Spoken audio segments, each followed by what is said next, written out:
Hi friends, ಇವತ್ತು ನಿಮಗೆ ನಾನು ಈ ಹುಕ್ಸ್ ಯಾವ ರೀತಿ ಹಾಕ್ತಾರಂತ ತೋರಿಸ್ತೀನಿ. ಮೋಸ್ಟ್ ಆಫ್ ದ ಎಲ್ಲರಿಗೆ ಗೊತ್ತಿರ್ತದೆ, ಬಟ್ ಯಾರಿಗೆ ಗೊತ್ತಿಲ್ಲ ಅವರು ಇದನ್ನು ಕಲ್ತ್ಕೊಳ್ಳಿ. ಬಿಗಿನರ್ಸ್ ಇರ್ತಾರಲ್ಲ, ಅವ್ರಿಗೆ ಗೊತ್ತಿರೋದಿಲ್ಲ ಹುಕ್ಸ್ ಯಾವ ರೀತಿ ಹಾಕೋದಂತ. ಹಾಗಾಗಿ ಇವತ್ತು ನಾನು ಹೇಳ್ಕೊಡ್ತಾ ಇದ್ದೀನಿ, ನೋಡ್ಕೊಳ್ಳಿ. ಫಸ್ಟ್ ಆಫ್ ಆಲ್ ಈ ಹುಕ್ ಇದೆಯಲ್ಲ, ಇದನ್ನು ಸ್ವಲ್ಪ ಅಗಲ ಈ ರೀತಿ ಮಾಡ್ಕೋಬೇಕು. ಈ ರೀತಿ ಮಾಡಬೇಕು ನೋಡಿ. ಅದು ಸ್ವಲ್ಪ ಟೈಟ್ ಇತ್ತು, ನಾನು ಸಿಸರಲ್ಲಿ ಹೀಗೆ ಅಗೆಲ್ಲ ಮಾಡ್ಕೊಂಡಿದ್ದೀನಿ. ಈಗ ಬನ್ನಿ ಇದನ್ನು ಯಾವ ರೀತಿ ನಾವು ಇದನ್ನು ಹೊಲಿಯೋದಂತ ಹೇಳ್ಕೊಡ್ತೀನಿ.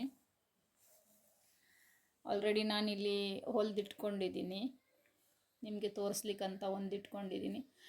ಫಸ್ಟ್ ನಾವು ಈ ರೀತಿ ಎಲ್ಲ ನೋಡಿ, ನಮಗೆ ಮಾರ್ಕಿಂಗ್ ಬೇಕಲ್ಲ, ನಾನು ಹೀಗೆ ಮಾಡೋದು. ನಾನು ಫಸ್ಟ್ ಈ ರೀತಿ ಫೋಲ್ಡ್ ಮಾಡ್ಕೊಳ್ತೀನಿ. 4 ಫೋಲ್ಡಲ್ಲಿ ಹೀಗೆ ಮಾಡಿಕೊಂಡು ಆಮೇಲೆ ಇದೆಲ್ಲ ಲೈನ್ಸ್ ಬಂದಿರುತ್ತಲ್ಲ ಇಲ್ಲಿ, ಅದಕ್ಕೆ ಮತ್ತೆ ಮಾರ್ಕ್ ಹಾಕ್ಕೊಳ್ತೀನಿ. ನೋಡಿ, ಇಲ್ಲೊಂದು ಮಾರ್ಕ್ ಹಾಕ್ಕೊಂಡಿದ್ದೀನಿ. ಈಗ ಈ ಸೂಜಿಯಲ್ಲಿ ನಾವು 4 ಟೈಮ್ಸ್ ಅಂದರೆ 4 ಸ್ಟ್ರ್ಯಾಂಡ್ಸ್ ಥ್ರೆಡ್ಡನ್ನು ಹಾಕೋಬೇಕು. 4 ಈ ಥರ ನೋಡಿ, ಇದರಲ್ಲಿ 4 ಇದೆ ಥ್ರೆಡ್. ಈ ರೀತಿ ದಪ್ಪದಲ್ಲಿ ಸಿಂಗಲ್ ಥ್ರೆಡ್ಡಲ್ಲೆಲ್ಲ ಮಾಡಲಿಕ್ಕೆ ಹೋಗಬಾರ್ದು, ಚೆನ್ನಾಗಿ ಬರಲ್ಲ. ಹೀಗೆ 4 ಟೈಮ್ಸ್ ಹಾಕೋಬೇಕು ಫೋಲ್ಡ್ ಮಾಡ್ಕೊಂಡು. ಈಗ ಬನ್ನಿ ಯಾವ ರೀತಿ ಇದನ್ನು ಸ್ಟಿಚ್ ಮಾಡೋದಂತ ಹೇಳ್ಕೊಡ್ತಾ ಇದ್ದೀನಿ. ಇಲ್ಲಿ ನೋಡಿ, ಈ ಹುಕ್ಕಿನ ಈ ಮಾರ್ಕ್ ಇದೆಯಲ್ಲ, ಇದ್ರ ಮೇಲೆ ಹೀಗೆ ಇಟ್ಕೋಬೇಕು. ನೋಡಿ, ನೀವು ಹುಕ್ಸನ್ನು ಡೈರೆಕ್ಟ್ ಹಾಗೇ ಹಾಕಿದ್ರೆ ಅದು ಅಷ್ಟು ಚೆನ್ನಾಗಿ ಲುಕ್ಕು ಕೊಡೋದಿಲ್ಲ, ಹೊಲಿಲಿಕ್ಕೆ ಕೂಡ ಕಷ್ಟ ಆಗುತ್ತೆ. ಹಾಗಾಗಿ ಈ ರೀತಿ ಸ್ವಲ್ಪ ಅಗೆಲ್ಲ ಮಾಡಿದ್ರೆ ನೋಡಿ. ಈಗ ಇಲ್ಲಿಂದ ಸ್ಟಾರ್ಟ್ ಮಾಡ್ತಾ ಇದ್ದೀನಿ ನೋಡಿ. ಈಗ ಹೀಗೆ ಆಮೇಲೆ ಇನ್ನೊಂದು ಈ ರೀತಿ ಹಾಕಿಬಿಟ್ಟು ಇದನ್ನು ಇದ್ರ ಒಳಗಡೆ ಈ ರೀತಿ ಹಾಕ್ಕೋಬೇಕು. ಇಲ್ಲಿ ನೋಡಿ ನೋಡಿ, ಇನ್ನೊಂದು ಸತಿ ತೋರಿಸ್ತೀನಿ. ಫಸ್ಟ್ ಹೀಗೆ ಚುಚ್ಕೋಬೇಕು,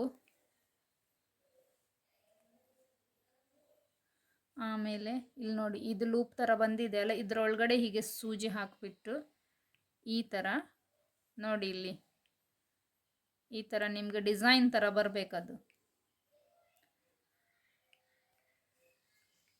ಇಲ್ಲಿ ನೋಡಿ, ಈ ರೀತಿ ಡಿಸೈನ್ ಥರ ಬರಬೇಕು. ಇಲ್ಲಿ ನೋಡಿ, ಹತ್ತಿರದಿಂದ ತೋರಿಸ್ತೀನಿ, ಕಾಣಿಸ್ತಾ ಇದೆಯಾ? ಇಲ್ಲಿ ನೋಡಿ, ಈ ರೀತಿ ಡಿಸೈನ್ ನಾವು ಎಣೆಯ ಥರ ಬರಬೇಕಿದು ನೋಡಿ ಡಿಸೈನ್.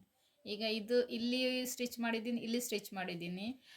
ಇನ್ನು ಇದು ಇದೆ ಅಲ್ಲ, ಇದು ಹೀಗೇ ನಾವು ಬಿಟ್ಟರೆ, ಇಲ್ಲಿ ಸ್ಟಿಚ್ ಮಾಡಲಿಲ್ಲ ಅಂದರೆ ಇದು ಹೀಗೆ ಹೇಳುತ್ತೆ. ಹಾಗಾಗಿ ಇಲ್ಲಿ ಕೂಡ ನಾವು ಸಿಕ್ಯೂರ್ ಮಾಡೋಣ. ಈಗ ಇಲ್ಲಿಗೆ ಹೇಗೆ ಸ್ಟಿಚ್ ಮಾಡೋದಂದರೆ, ಇಲ್ಲಿ ಫಸ್ಟ್ ಹೀಗೆ ಚುಚ್ಕೊಳ್ಳಿ, ಆಮೇಲೆ ಈ ಹುಕ್ಸ್ದು ಈ ಭಾಗ ಇದೆ ಅಲ್ಲ, ಓಪನಿಂಗ್, ಇಲ್ಲಿ ಹೀಗೆ ಇದರೊಳಗಡೆ ಹಾಕಬೇಕು ಹೀಗೆ. ಮತ್ತು ಪುನಃ ಒಂದು ಸತಿ ಹೀಗೆ ಸ್ಟಿಚ್ ಮಾಡ್ಕೋಬೇಕು ನೋಡಿ, ಟೈಟಾಗಿ. ಅದು 3-4 ಸರ್ತಿ ಹೀಗೆ ನಾವು ಮಾಡ್ಕೋಬೇಕು. ಆವಾಗ ಅದು ಸ್ವಲ್ಪ ಗಟ್ಟಿ ಬರುತ್ತೆ, ಇಲ್ಲದಿದ್ದರೆ ಕಿತ್ಕೊಂಡು ಬರುತ್ತೆ. ಹಾಗಾದರೆ ಫ್ರೆಂಡ್ಸ್, ನಿಮಗೆ ನಾನು ಹುಕ್ಸ್ ಯಾವ ರೀತಿ ಹಾಕ್ಕೊಳ್ಳೋದಂತ ಸುಲಭದಲ್ಲಿ ಹೇಳ್ಕೊಟ್ಟಿದ್ದೀನಿ. ಬಹುಶಃ ನಿಮಗೆ ಅರ್ಥ ಆಗಿರ್ಬೋದು. ವಿಡಿಯೋನ ಪುನಃ ನೋಡಿ, ಅರ್ಥ ಆಗುತ್ತೆ. ಹಾಗಾದರೆ ಬಾಯ್ ಫ್ರೆಂಡ್ಸ್, ನೆಕ್ಸ್ಟ್ ವಿಡಿಯೋಲಿ ಸಿಕ್ಕೋಣ.